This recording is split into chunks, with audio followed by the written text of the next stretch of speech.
안녕하세요. 더불어민주당 검찰 독재 정치탄압대책위원회 김지호 부위원장입니다.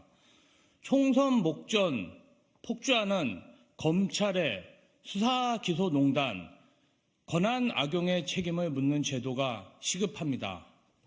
검찰은 3월 7일 대통령 기록관을 압수수색하며 이른바 울산시장 선거계획 혐의 수사를 본격화하였습니다.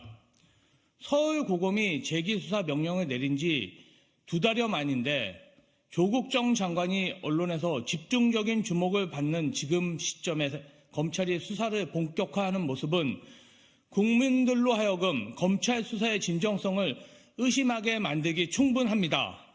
울산시장 선거 사건 압수수색의 주체인 서울중앙지검과 공공수사 제2부 직제를 살펴보면 지검장 송경호 검사부터 제3차장 검사 김태은 부장검사, 정원도 부부장검사, 박건영 등으로 이루어져 있습니다.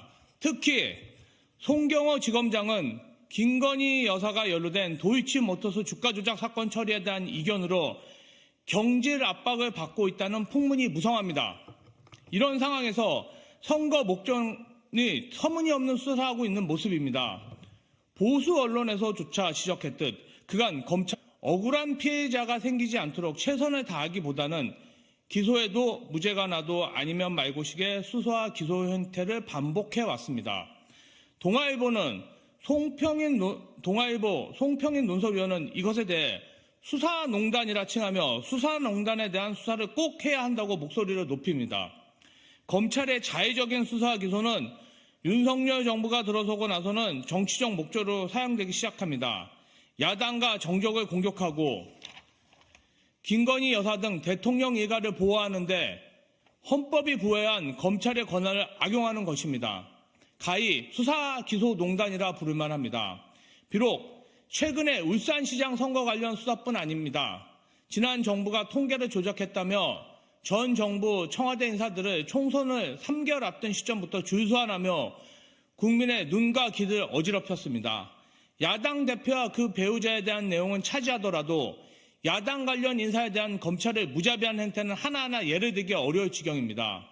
전방위적으로 야당과 관련된 인사들에 대해 검찰은 압수수색 등 온갖 방법을 총동원하여 수사와 기소를 이어갔습니다. 반면 대통령 일가와 윤정무 인사에 대해서는 공권력이 작동하지 않습니다. 김건희 여사에 대한 의혹은 차고 넘치지만 검찰은 묵묵부답입니다. 수사를 하지 않고 불기소로 면죄부를 줍니다. 심지어 해병대 최상병 수사에 대한 외압을 행사했다는 의혹을 받는 이종섭 전 국방장관은 출국이 금지되었지만 대통령으로부터 호주 대사 임명장을 받았습니다. 수사와 기소가 불가능한 상황을 대통령이 만들어주는 상황까지 이르렀습니다. 검찰이 이러한 수사농단 행태에 대해 개탄만 하고 있을 수 없습니다. 우리 당은 검찰이 독점하고 있는 수사권에 대해 검경 수사권 조정을 통해 균형을 잡고자 하였습니다. 학자들은 검찰의 기소 편의주의와 관련하여 재정신청제도 활성화를 통한 통제가 필요하다고 주장해 왔습니다. 하지만 검경 수사권 조정은 현 정부의 시행령 통치로 유명무실하게 되었고 재정신청 제도만으로는 강대화진 윤석열 검찰에 대한 충분한 견제가 되지 못합니다. 검찰의 수사기소농단은 방치해둔다면 향후 국정농단 및 사법농단의 사례를 넘어서는 폐해와 혼란을 사회에 가져올 것입니다. 국가적인 낭비이고 비극입니다. 우리 위원회는 이를 막기 위한 검찰의 수소기소농단을 방지할 수 있는 제도를 끊임없이 고민하고 총선 승리 후 국민의 여망을 모아 입법화, 제도화하는 데 총력을 기울일 것입니다. 또한 권한을 악용한 검사들에 대해서는 반드시 책임을 물을 것입니다. 2024년 3월 9일 더불어민주당 검찰 독재 정치탄압대책위원회 김지호 부위원장.